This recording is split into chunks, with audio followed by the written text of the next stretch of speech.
7 golf etiquette mistakes beginners make. Okay, here we go.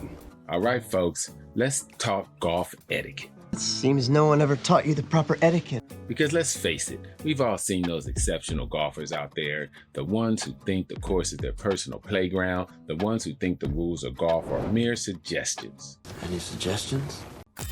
They scream at their golf balls, they take forever to hit, and they leave divots the size of the Grand Canyon.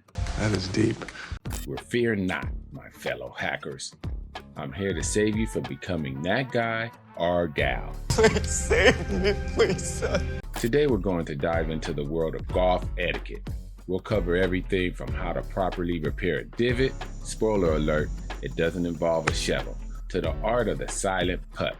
So grab a cold one, sit back, and let's get ready to tee off into the world of golf courtesy. Because remember, golf isn't just about hitting a little white ball, it's about not annoying the heck out of everyone else while you do it. All right, whatever. Let's do it. Before you tee off, dress code. Adhere to the course's dress code, typically collared shirts, golf pants or skirts, and golf shoes with soft spikes. But hey, golf is changing. Some say for the good, and others say for the bad. I say for the good. Chart your own style within the rules of the course you're playing at the time. Arrive early. Arrive at the course early to warm up, check in at the clubhouse, and familiarize yourself with the layout. Don't be that guy who runs to the tee box with a breakfast sandwich and your golf clubs barely hanging on your shoulder and then wants a mulligan. The quiet zone. Maintain silence when others are preparing to hit their shots. Just shut the fuck up, please. It's okay to have fun and joke around, but talking and sudden sounds can alter a person's thoughts before they swing. On the course, pace of play, my pet peeve. Keep up with the pace of play. Be ready to hit when it's your turn and avoid unnecessary delays. This is a big one, guys and gals. We all want to enjoy our round, and people golf for many, many different reasons. But the goal is to have fun, not to hurry up and wait for 6 hours. You're rushing me all fucking night. If we can raise expectations to where we regularly play a 4-hour round, 4.5-hour round, we will grow the game even more, make it more fun, and get more rounds in monthly. Yeah, that might be fun. As much as I like golf, I don't think anyone wants to be out there for 6-7 hours. Let's go. We gotta do better. Locate the divot. Find the piece of turf that was removed when you hit the shot. Tread lightly. Step carefully around the divot to avoid further damage. Let's replace the divot. Gently press the divot back into the hole, ensuring it's positioned correctly. Now, firmly press down using your foot or the flat end of your divot repair tool to firmly press the divot back into the ground. Let's smooth the surfaces. Use the tins of your divot repair tool to gently smooth the surrounding areas, blending the divot back into the green. Here's some additional tips. Timing is key. Repair divots immediately after hitting your shot to prevent the grass from drying out. Let's be gentle. Avoid excessive force when pressing the divot into the ground, as this can damage the surrounding grass. Now, practice makes perfect. The more you practice repairing divots, the better and quicker you'll become at it. And guess what? Your fellow golfers will enjoy a nice clean green. Okay, bonus round. To repair ball marks on the green, follow these steps. Very important. Locate the ball mark, find the indentation left by your ball, use the right tool, use a ball mark repair tool, RT, or even a pen if you don't have any other tools. Insert the tool gently into the ball mark, placing the tip at the deepest point. Push and twist. Apply gentle pressure and twist the tool in a circular motion, pushing the turf inwards to the center of the mark. Remember, out to in, out to in. Smooth the surface, tap the area lightly with your putter to smooth out any rough spots. Avoid stepping on putting lines. Don't step on the line between the ball and the hole as it affects the putt's roll. More of why you shouldn't step on a putter's line. Stepping on a putter's line is considered poor golf etiquette. The reason for this video. For a few reasons. Okay, let's go.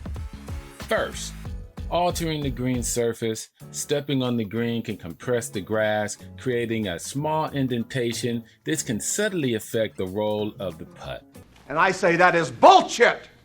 potentially causing the ball to deviate from its intended path. Number 2, distracting the player. Stepping on the line can be a distraction to the player who is about to putt. It can break their concentration and negatively impact their focus. Third, breaching golf etiquette. Golf is a game of etiquette, and avoiding someone's putting line is a fundamental rule of courtesy. It shows respect for your fellow golfers, maintains a positive playing environment. While the impact of a single footstep might seem minimal, it's important to remember that even small disturbances can influence the outcome of a putt, especially on slower greens. By avoiding someone's putting line, you're ensuring a fair and enjoyable experience for everyone on the course. Marking your ball on the putting green. Marking your ball on the putting green is a common practice in golf, especially when the ball is in the line of another player's putt, or when you need to clean your ball. Okay, here's how we do it. Number 1, place a marker, the ball marker. Use a small flat object like a coin or specific ball marker. You can use your club head. You can also use the head of your putter as a marker, but a ball marker is best. There's plenty of them. Go get one. Position the marker. Place the marker directly behind or beside your ball, ensuring the marker is in a clear line with your ball so you can easily replace it later. Lift and clean your ball. Carefully lift your ball and clean it with a towel or a cloth. Avoid touching the ball with your hands as much as possible to prevent transferring oils or dirt onto your ball. Make it pure. Replace your ball. Put the ball back on the green, aligning it with the marker, ensuring the ball is in its original position, both in terms of distance and alignment.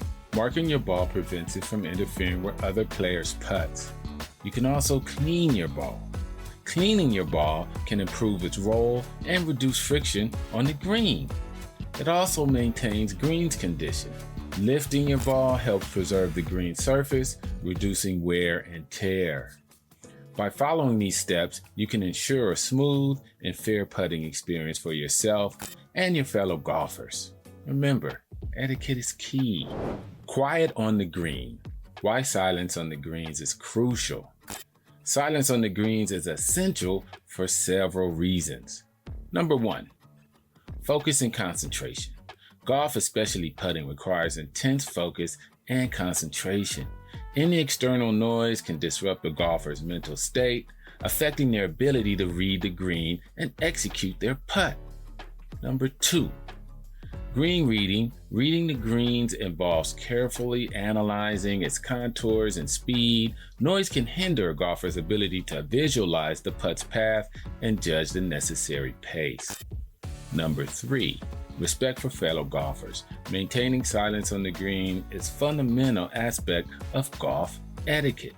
It shows respect for other players and allows them to focus on their own game without distraction. Number 4, preserving the course's ambiance. A golf course's serene and peaceful atmosphere contributes to the overall enjoyment of the game. Noise can disrupt this ambience and distract from the experience for all players. By observing silence on the greens, golfers can create a more conducive environment for themselves and their fellow players, leading to a more enjoyable and rewarding round of golf. Rake the bunker. Why rate a sand bunker? Well, raking a sand bunker after playing a shot is a fundamental part of golf etiquette. It ensures that the bunkers is left in good condition for the next player. By raking the sand, you help smooth the surface. This makes it easier for the next player to play their shot from the bunker. Prevent footprints. Footprints can disrupt the consistency of the sand, making it a difficult play shot. Maintain the bunker's shape. Raking helps to restore the bunker's original shape and contour. Let's see how to rake a sand bunker. First, enter and exit carefully. Enter and exit the bunker from the low side to minimize damage to the edges. Smooth the surfaces. Use the rake to smooth the bunker surfaces, filling in any footprints or divots. Create a level surface. Rake the sand in a back and forth motion, ensuring the surface is level. Let's avoid over-raking. Over-raking can compact the sand, making it harder to play from. Now, let's leave the rake in place outside the bunker, parallel to the fairway, or as instructed by the course. Always follow local rules. By following these simple steps, you can help maintain the golf course and show respect for your fellow golfers. Cell phone etiquette. Cell phone etiquette is crucial for maintaining positive social interactions and professional relationships. Here are some key reasons why. In-person interactions using your phone during conversations, meetings, or social gatherings can be disrespectful and kind of disruptive. It signals that your attention is elsewhere and can hurt feelings. Checking your phone during meetings disrespects the speaker and other attendees. These all play a part in your golf etiquette. Now, it's okay to take phones because we're all busy and we need to get shit done. Yeah, you want to get shit done, you got to get it done yourself. But not at the expense of other golfers. So let's pay attention, let's be safe, let's walk, talk away from your golfing friends and your foursome, and practicing this etiquette is going to foster great relationships. So in closing, treat the course respectfully, avoiding damage to the greens, fairways, bunkers, and native areas. Remember, you're just one of many who would like to enjoy the golf course. You are selfish and thoughtless. Hi, I'm Manny Up. I have run an active golf league for over 10 years with people of all skill levels. Why golf leagues matter? Because they can help you on your journey to way better golf, but most importantly, way better fellowship. Hey, in the comments below, write down some fun and not so fun times you had as a golfer. And if you're a beginning golfer, say hello and ask questions. There's nothing too big or small to ask. The golf community is fabulously kind, patient, when talking about golf, of course. And of course, we're kind of crazy, so you'll fit right in. Remember, golf leagues matter.